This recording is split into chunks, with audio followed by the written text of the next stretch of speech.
NXT Takeover Philly is the night before the Royal Rumble, and it's two matches have been made to the card. Two big title matches so far that have been added to the card recently. First off, we'll go for the Women's Championship match as the newly crowned champion Ember Moon defends against the Queen of Spades, Shayna Baszler. Now that name might be familiar to some people because Shayna Baszler is a member of MMA's Four Horsewomen, as well as competed all over in MMA and Strikeforce, the UFC, obviously, and basically any other promotion you can think of, she's competed in it.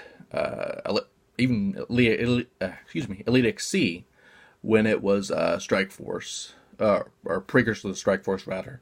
And honestly, she's done her homework in the wrestling business as well, because she was trained by the late, great Billy Robinson, one of the best catch wrestlers in all of Europe, let alone the world. So she knows what she's doing in the ring. And hell, we even saw that in the Mae Young Classic when she was the runner-up to Kairi Sane. Now, it's interesting because Ember just won the title at the last TakeOver event when Asuka vacated the title, making a four-way for the belt, and Ember finally won the belt. And with that, it's an interesting dynamic. Because on one hand, you know, there was these rumors of the battle of the Four Horsewomen, WWE's Horsewomen versus MMA's Horsewomen. And especially with the signing of Ronda Rousey recently, that would have made more to those rumors. But since Shayna's in NXT, I don't know if that'll happen for a while. Nonetheless, that doesn't mean Ronda can't get involved in this, or any other of the horsewomen in Jessamine Duke or Maria Schaefer, for at least helping Shayna that way. If they were to win the title that way, that would make a lot more sense. But Ember needs a couple defenses to make her reign credible, and it wouldn't make sense for her to drop the title after just winning it at the last TakeOver event. It just wouldn't make sense. So I'm going to go with Ember, but I would not be surprised if Shayna won, and then we would see Ember on the main roster.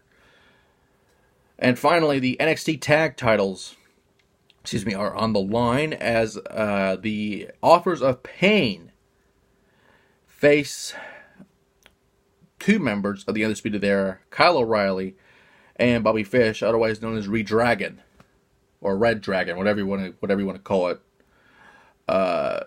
Some people say Redragon, some people say Red Dragon. Doesn't really matter. They're a hell of a team, regardless of what you call them.